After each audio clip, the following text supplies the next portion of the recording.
உங்களுக்கு பொறுப்பு வரணும்னா நீங்கள் ஒரு வரலாற்றை படிச்சிங்கன்னா அது உங்களுக்கு பொறுப்பு வந்துடும். அது நமக்குன்னு ஒரு வரலாறுன்னு இல்லை, செய்திகள் இலக்கிய சான்று தான் இருக்குது. நம்ம எடுத்து சொல்கிறோம். நீங்கள் கண்ணு முன்னாடி நம்ம இனச்சாவை பாருங்கள். இன்றைக்கி நம்ம நிலமும் மக்களும் நிற்கிற நிலைமையை பாருங்கள். எந்த உரிமையும் இல்லை. காற்று இல்லை, நீர் இல்லை, நஞ்சில்லாத உணவு இல்லை. பிறக்கிற குழந்தை ஏன் புற்றுநோயாக பிறக்குது, புற்றுநோயோட பிறக்குதுங்கிற கேள்வியை எழுப்புனீங்கன்னா உங்கள் பொறுப்பும் கடமையும் உங்களுக்கு வந்துடும்.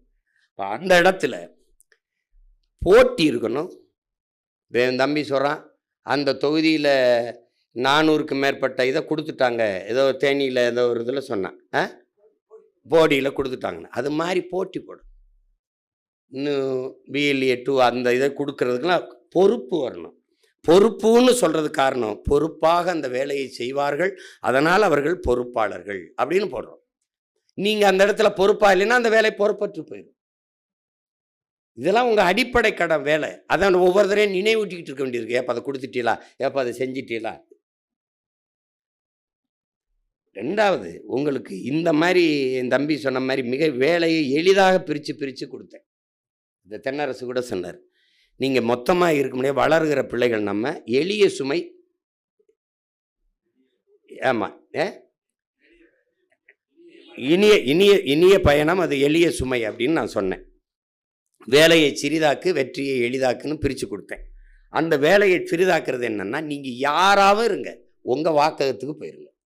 நீங்கள் மாநிலத்தில் ஒருங்கிணைப்பாருங்க, மண்டலத்தில் இருங்க, இளைஞராக இருங்க, இல்லை மாணவர் பாசம், மீனவர் பாசனம், மகளிராக, உங்கள் வாக்ககம் எது, நீங்கள் எங்கே ஓட்டு போடுவீங்க அந்த இடத்துல போய் நின்றுக்கிறீங்க. உங்களோடு வேலை செய்ய ஒரு 8 பேரை குறைஞ்சது சேர்த்துக்கிறீங்கன்னு சொல்லுது கட்சி. 10 பேரை கூட சேர்த்துக்கிறீங்க,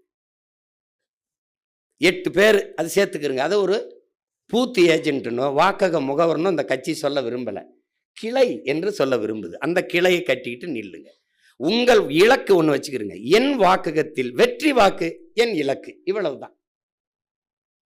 நீங்க அங்க போய் இது திமுக நிக்குது, அதிமுக நிக்குது, அது எவன் நிக்கிறான்ல, நான் நிக்கிறேன் இங்க, அதுதான் இங்க. ஏன் நீ புலி 1000 விலங்குகளோட நின்னாலும் தனிச்சு நிக்கிற திமிரோட நிக்கும். தனியா நிக்கும், 1000 மிருகம் சுத்தி நின்னாலும் புலி தனியா நிக்கும். தனித்து நின்றாலும் 1000 மிருகங்களோடு நிக்கிற திமிரோடு நிற்கும். அப்படி நீ அங்கே போய் நின்றுக்கணும்.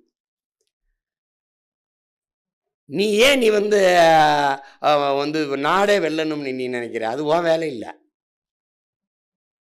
நாடே தோத்தாலும் சரி என் தொகுதியில் நான் வெல்லுவேன்.